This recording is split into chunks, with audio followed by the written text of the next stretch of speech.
It's that time of the year again. The air gets chilly, the leaves start changing. Unless you live in SoCal. Pumpkin spice affects everything, and we return to the street where your worst nightmares live.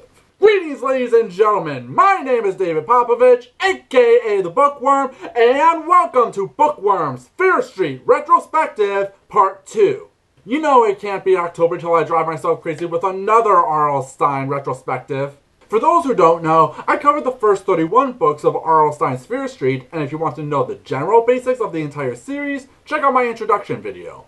The main thing you need to know is we are returning to examine the last 20 books of the original series to see two-dimensional teenagers get into scary situations, as I talk about how well the book does with its scares and if it delivers on that sweet 90s YA horror cheese. Plus a quick look at the covers, because those can be more entertaining than the books sometimes. So without further ado, grab your favorite pumpkin spice and let's kick things off with book number 32 and every high schooler's favorite weekend, college weekend. Or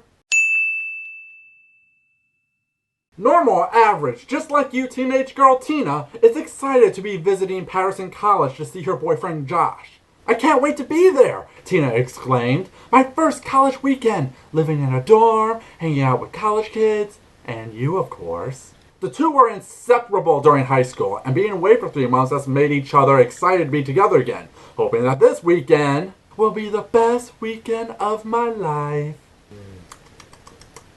You can just taste the irony off of each word. The first thing to spoil this weekend is Tina is forced to bring her cousin Holly with her. Not a big issue, but things will be better by herself. However, things really get weird when they arrive at the train station to find Josh nowhere in sight. Where can he be? The two talked endlessly about coming over. Instead, Josh's roommate, Chris, picks them up. Who seems... Tina felt the boy staring at her. His gaze traveled from her face to her legs, and then back to her face. Interested in Tina.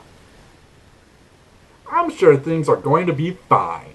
So, Tina would like to know why Chris is picking her up instead of Josh. "He went upstate yesterday on a geology camping trip with our friend Steve," Chris answered. "Uh-huh. Huh. He went camping?" Tina cried. "But he knew I was coming." "Uh-huh. They were supposed to be back today," Chris explained. "And? But they called this afternoon from a garage. They had car trouble. They had to wait to get a transmission fixed." "I see." "You killed him, didn't you?" "I'm placing my bet down now. Chris killed Josh, and he plans to use this weekend to try to get Tina to fall in love with him, all because of some weird, dumb, boy feels entitled to woman crap. Calling it!" "What proof do I have?" "Well, Tina notices weird things around the dorm, like why are all the photos of her gone in Josh's room?" Or, she stared down. "That's weird," she thought. "Josh's hiking boots?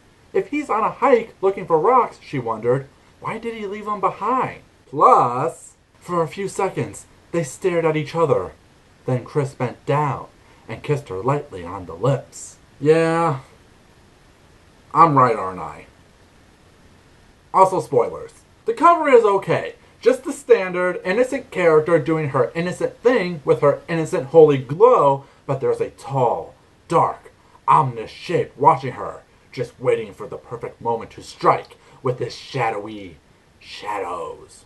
But overall, this cover is just bland. Not amazing, not bad, just She was just dying to visit her boyfriend. The book itself is not the best, I would say. Well, not really. I think the setup is fine, and the ending does deliver on the thrills I expect, but it's the middle that drags the plot that really kills it. It's not hard to see Chris is the murderer in the story. Within the first few pages, you see him giving Tina weird looks, and the excuses of going camping at the last minute just... Come on, man! You expect me not to figure that out? Which makes the middle annoying since you're just waiting for Tina to finally connect the dots. Like, seriously, girl, how did you not get a bunch of red flags hanging out with this guy? I can kinda understand since the beginning is doing the whole "is Josh cheating on me" narrative, but when you get to the part where he threatens your life on a Ferris wheel because you won't kiss him, Chris's eyes darted around the car. He put his hands on the safety bar and began rocking. I'll tip this thing over, he threatened. You're a tease, aren't you? Admit it, Tina. The car tilted forward. Chris, Tina cried. Stop, we're going to fall out. Then kiss me, he insisted, moving closer. Kiss me and then tell me how you feel. Go ahead, kiss me now. So when the cars are finally revealed and I pretend to be shocked and you see lines like this, I should have realized at the train station that he was obsessed with me, she thought. Why didn't I see it? What else can I say then? Girl, you be stupid! The only real redeeming factor is the ending, which reveals this is basically a teenager version of Vertical, and the final scene had me going for a second if we were going to get a bad ending. Instead, we get a pretty melancholy ending that's pretty sad when you think about it. So really, the worst I can say is the book is predictable, but only when the middle drags it out. It's okay. What about you guys? What are your thoughts on College Weekend? Leave a comment below, like this video if you enjoyed, and share around, because we still have 19 more horrors to experience together. Till next time, have a scary day.